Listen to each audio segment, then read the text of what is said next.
Réveille pour l'éveil dans la voie de la méditation présente.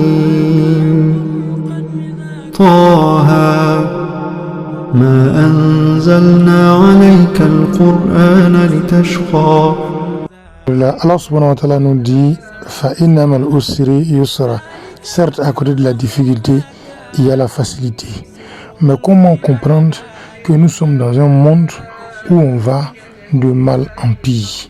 Pourquoi est-ce qu'on a l'impression de ne pas trouver de solution à nos problèmes? Ou même quand on pense avoir trouvé une solution, cette solution ne débouche qu'encore sur d'autres problèmes. Là, on donne la bonne compréhension. Ce qu'il faut savoir, c'est que le référentiel dans lequel les êtres humains sont pour la recherche du bonheur n'est pas le bon référentiel.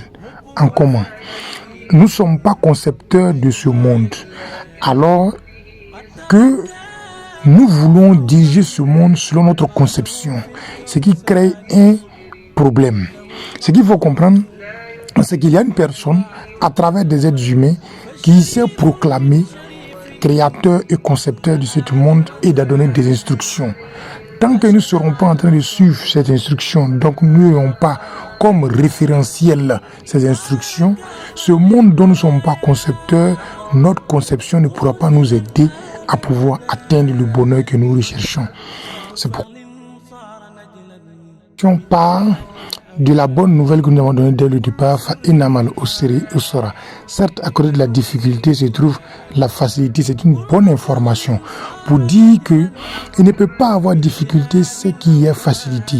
C'est normal qu'à un moment donné, qu'on puisse sentir le manque de bonheur, mais il faut savoir que en même temps que le manque de bonheur apparaît, le bonheur est juste à côté.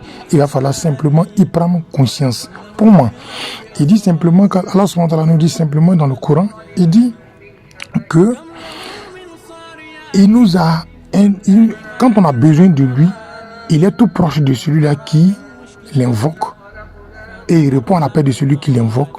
Si seulement et si seulement la personne répond à lui son appel.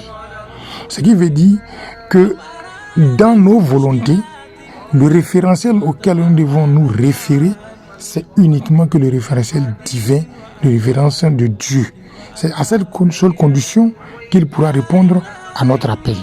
Aussi, il va ajouter pour dire que vous avez dans le livre là, il n'y a aucun doute, ce courant-là, c'est un guide pour les pieux. Et quiconque le suit sera bien guidé et sera parmi les gens qui vivront dans le succès. Mais à côté de cela, il va dire quelque chose de plus fort. Nous les hommes, on nous dit de suivre ce que Allah subhanahu wa ta'ala a donné comme instruction. Lui qui s'est proclamé comme le créateur des cieux et de la terre. On dit non, nous avons l'intelligence, il nous a donné l'intelligence pour que nous puissions gérer les choses. On n'a pas le droit de se mettre dans ce genre de choses-là. C'est trop du fanatisme, c'est trop de ceci. Et donc, du coup, nous sommes devenus des réformateurs. On veut réformer. Dans notre réforme, l'écologie, où la nature est en train d'aller contre nous. Dans notre réforme, aujourd'hui, nous sommes en train de nous dénaturer. Aller dans le sens de ce qui est interdit, même ce qui n'est même pas logique.